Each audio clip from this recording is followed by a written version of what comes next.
अस्तित्व भी नहीं था। और जब इस धरती से मानवता का अस्तित्व मिट जाएगा तब यह हड़बड़ी में नजर नहीं आते, नपी तुली चाल चलते हैं। उनके अंदर मुश्किल एनवायरनमेंट में खुद को ढाल लेने की योग्यता होती है।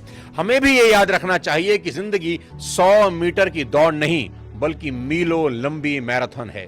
ऊंट हमें सिखाते हैं कि जीवन में कभी टेंशन नहीं लेना।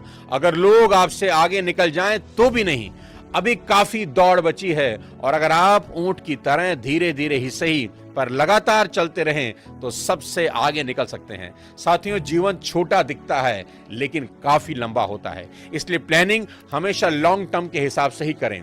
हमेशा याद रखें, सिचुएशन कितनी ही कठोर क्यों ना हो, भगवान ने आपको उससे ज्यादा कठोर बनाया है। सिचुएशन हमेशा निर्जीव होती हैं पर आप सजीव हैं, इसलिए आप अपनी सिचुएशन से ज्यादा ताकतवर हैं। कुछ इंटरेस्टिंग बात बताता हूं। अब अबू धाबी में आपको ऊंट के दूध से बना मिल्क शेक मिल सकता है। ऊंट के दूध में गाय के दूध से ज्यादा विटामिन सी और लोहा होता है। इसका इस्तेमाल कजाकिस्तान में टीबी के साथ कई बीमारियों के इलाज में भी किया जाता है। ऊंटों का इस्तेमाल युद्ध में किया जाता है क्योंकि उनके करीब आने से घोड़े डर जाते हैं, क्योंकि घोड़ों को ऊंट की गंध से डर लगता है। हमारी भारतीय सेना और बीएसएफ के जवान राजस्थान के रेगिस्तान इलाकों में पहरा देने के लिए आज भी ऊंटों का इस्तेमाल करते रहते हैं, यानी वो हमारी पहरेदारी भी कर रहे हैं। अब बात करते हैं कुदरत के बनाए सबसे अनोखे पक्षी बाज की। सबसे पहली चीज सीखें, यदि जीवन में आप बाज की तरह आसमान छूना चाहते हैं तो आपको मुर्गों का साथ छोड़ना होगा। एक शानदार कहानी से समझते हैं। मुर्गी पालने वाले को एक रोज बाज का एक अंडा मिला और उसने इसे मुर्गियों के दड़बे में रख दिया। समय बीतने पर बाज का बच्चा भी मुर्गी के बच्चों के साथ पलने लगा और खुद को इन्हीं की तरह मुर्गा समझने लगा।